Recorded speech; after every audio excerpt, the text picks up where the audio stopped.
Hello, Bible readers. It is Wednesday, August 5th. We've come to the climax of the Joseph story, and I'll get into that in a second. That's in chapter 45 is what I'm thinking of specifically, but we're also reading 46 and 47 today. And then Matthew, we're in the wisdom sayings of Jesus. We've been hearing from the Sermon on the Mount for the last couple days. And now we get into a portion, and again, I'll say more about this, but we get a portion where we basically just have a kind of a string of pearls, one bit connected loosely to another of teachings. The Genesis story, as this Joseph narrative reaches chapter 45,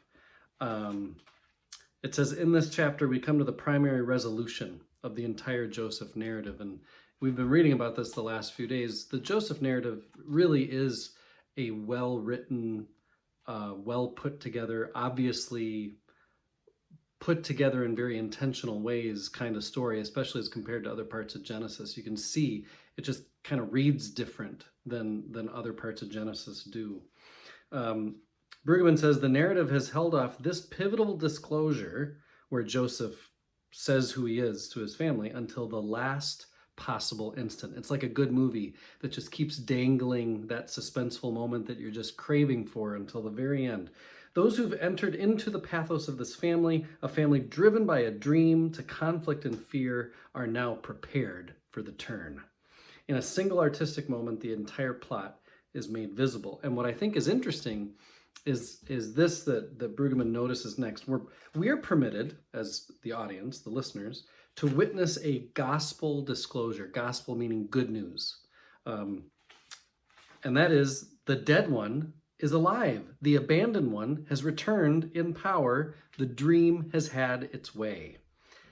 When he says, I am Joseph, this is more than an introduction. It's a self-assertion which serves to reshape and redefine the entire situation.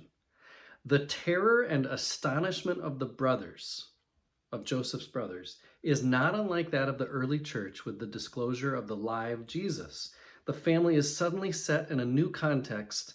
Their presumed world has been irreversibly shattered. And of course, that world was a dark one, where they were assuming the worst, where they were just going to be hungry and left to fend for themselves. And now that whole idea has been shattered. His self-announcement in regal language is a beginning with new possibility. The new possibility does not come from anything done by the brothers. It is rather a gift wrapped in the speech of their brother. And again, I had never really connected this Joseph story as being very similar to the Jesus resurrection story. And yet here is another echo. Jesus' resurrection is much like Abraham and Isaac. It is much like Joseph and his brothers. We will see this theme of new creation, new life brought from nothing, out of grace, over and over again in the Old Testament.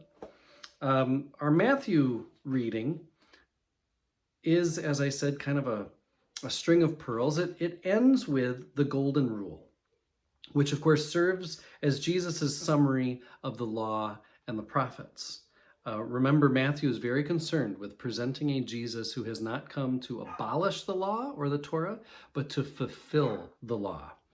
The idea is that this summary, the golden rule being a summary, gives direction to the whole Torah. If you're guided by the summary statement, you'll surely be faithful to the whole Torah. This is kind of like seeing Scripture through the lens of grace. If grace is your lens, you'll see those more questionable parts of Scripture on more solid ground. And this is what Jesus is trying to do with the golden rule. Let that be your lens through which you see the rest of the Torah. Enjoy this part of Genesis and Matthew, and know that I am one with my God. My God is with us, all of us, at all times and in all places.